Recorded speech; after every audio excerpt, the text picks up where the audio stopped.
ಕೃಷಿ ಉತ್ಪನ್ನಗಳ ವಾಹನಗಳಿಗೆ ಟೋಲ್ ಸಂಗ್ರಹ ವಿರೋಧಿಸಿ ಹೋರಾಟ ಮಾಡಲಾಗಿತ್ತು. ಕೊನೆಗೂ ಅನ್ನದಾತರ ಹೋರಾಟಕ್ಕೆ ಹೆದ್ದಾರಿ ಪ್ರಾಧಿಕಾರ ಮಣಿದಿದೆ. ಮಂಡ್ಯದ ಗಣಂಗೂರು ಟೋಲ್ ಗೇಟ್ಗೆ ರೈತರು ಮುತ್ತಿಗೆ ಹಾಕಿದ್ರು.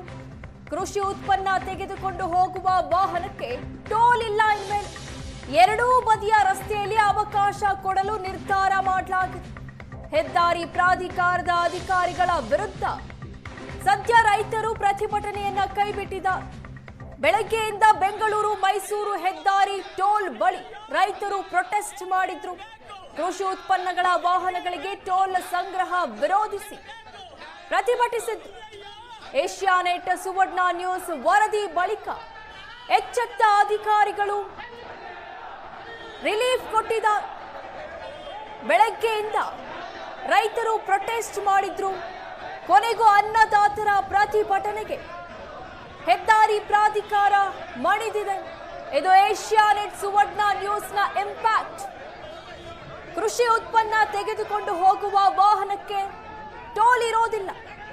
ಎರಡೂ ಬದಿಯ ರಸ್ತೆಯಲ್ಲಿ ಅವಕಾಶವನ್ನ ಕೊಡಲು ಹೆದ್ದಾರಿ ಪ್ರಾಧಿಕಾರ ನಿರ್ಧರಿಸಿದೆ.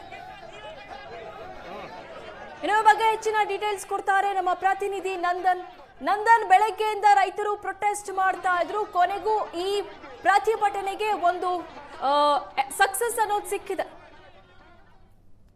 ಹೌದು, ಬೆಳಗಿನಿಂದಲೂ ಕೂಡ ರೈತ ಸಂಘಟನೆಗಳು ಹಲವಾರು ಬೇಡಿಕೆಗಳಿಗೆ ಒತ್ತಾಯಿಸಿ ಬೆಂಗಳೂರು ಮೈಸೂರು ಎಕ್ಸ್ಪ್ರೆಸ್ ವೇನಲ್ಲಿ ಪ್ರತಿಭಟನೆ ಕೂಡ ನಡೆಸ್ತಾ ಇದ್ರು. ಅದರಲ್ಲಿ ಅವರ ಪ್ರಮುಖ ಬೇಡಿಕೆಗಳು ಅಂತ ಹೇಳಿದ್ರೆ ಪ್ರತಿನಿತ್ಯವೂ ಕೂಡ ರೈತರ ಕೃಷಿ ಉತ್ಪನ್ನಗಳ ಸಾಗಣೆ ನಡೆಯುತ್ತೆ. ಅದು ಬೆಂಗಳೂರು ಮೈಸೂರು ಟೋಲ್ ಮುಖಾಂತರ ಸಾಗುವಂತದ್ದು. ಆಗ ಆ ಟೋಲ್ ನಲ್ಲಿ ಬರ್ತಕ್ಕಂಥ ರೈತರ ವಾಹನಗಳನ್ನ ತಡೆದು ಸುಂಕ ವಸೂಲಾತಿಯನ್ನ ಮಾಡುವಂತದನ್ನ ತಡಿಬೇಕು. ಅದರಲ್ಲೂ ಕೂಡ ಟೋಲ್ ಸಿಬ್ಬಂದಿಗಳಿಂದ ರೂಢಿ ವರ್ತನೆಯನ್ನ ತೋರ್ತಾರೆ, ಅದನ್ನ ತಡೆಗಟ್ಟಬೇಕು ಅನ್ನುವಂಥದ್ದು ಅವರ ಪ್ರಮುಖ ಎರಡು ಬೇಡಿಕೆಗಳಾಗಿತ್ತು. ಅದನ್ನ ವಿರೋಧಿಸಿ ಇವತ್ತು ಹೆದ್ದಾರಿ ಪ್ರಾಧಿಕಾರ ಹಾಗೂ ಕೇಂದ್ರ ಸರ್ಕಾರದ ವಿರುದ್ಧ ರೈತ ಸಂಘಟನೆಗಳ ಸದಸ್ಯರುಗಳೆಲ್ಲರೂ ಕೂಡ ಜೊತೆಗೂಡಿ ಇವತ್ತು ಗಣಂಗೂರು ಟೋಲ್ನ ಮುಂಭಾಗದಲ್ಲಿ ಒಂದು ಬೃಹತ್ ಪ್ರತಿಭಟನೆ ಕೂಡ ಹಮ್ಮಿಕೊಂಡಿದ್ರು. 500-1000 ಜನ ಪ್ರತಿಭಟನಾಕಾರರು ಸ್ಥಳದಲ್ಲಿ ಸೇರಿರ್ತಕ್ಕಂಥದ್ದು. ಅಂದ್ರೆ ಎಲ್ಲರೂ ಕೂಡ ಸೇರಿ ಆಕ್ರೋಶವನ್ನ ಯಾವ ರೀತಿ ವ್ಯಕ್ತಪಡಿಸೋದು ಅಂತ ಹೇಳಿದ್ರೆ ಟೋಲ್ನ ಆ ಬ್ಯಾರಿಕೇಡ್ಗಳೇನ್ ಬರುತ್ತೆ, ಆ ಬ್ಯಾರಿಕೇಡ್ಗಳನ್ನ ಮುರಿದು ಎಲ್ಲಾ ವಾಹನಗಳನ್ನ ಉಚಿತವಾಗಿ ಬಿಡಬೇಕು ಅನ್ನುವಂತಹ ಆಕ್ರೋಶವನ್ನ ವ್ಯಕ್ತಪಡಿಸಿದ್ರು. ಅಂದ್ರೆ ರೈತರ ಜಮೀನುಗಳನ್ನ ಪಡ್ಕೊಂಡು ನೀವು ರಸ್ತೆಯನ್ನ ನಿರ್ಮಿಸಿದ್ರಿ, ಇನ್ನೂ ಕೂಡ ರೈತರಿಗೆ ಸರಿಯಾದ ರೀತಿಯಲ್ಲಿ ಪರಿಹಾರವನ್ನ ಕೊಡಬೇಕಾಗಿಲ್ಲ. ಆದ್ರೆ ಸುಂಕ ವಸೂಲಾತಿ ಹೆಸರಲ್ಲಿ ರೈತರ ಮೇಲೆ ದೌರ್ಜನ್ಯಗಳಾಗ್ತಾ ಇದೆ, ಬೇಕಾಬಿಟ್ಟಿ ಸುಂಕವನ್ನ ವಸೂಲಿ ಮಾಡ್ಲಾಗ್ತಾ ಇದೆ, ಅಂದ್ರೆ ಕಾನೂನು ಬಾಹಿರವಾಗಿ ಟೋಲ್ ಅನ್ನ ಸಂಗ್ರಹಿಸಲಾಗ್ತಾ ಇದೆ ಅನ್ನುವಂತ ಆಕ್ರೋಶವನ್ನ ಅವ್ರು ವ್ಯಕ್ತಪಡಿಸಿದ್ರು.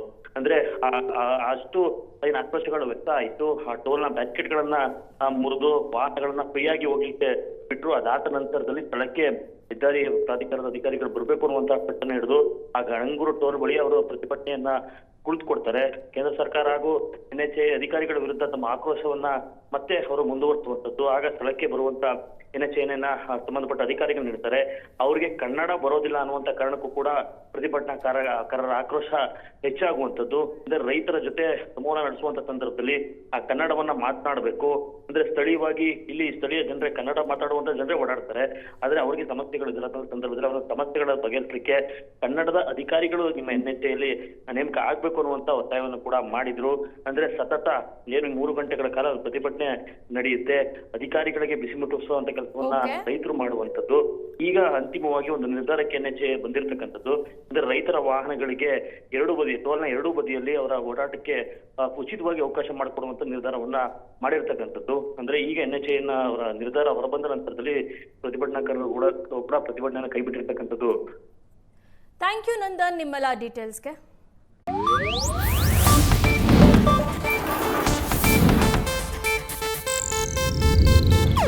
ಇದು ಏಷ್ಯಾನೆಟ್ ನ್ಯೂಸ್ ನೆಟ್ವರ್ಕ್ ಪ್ರಸ್ತುತಿ.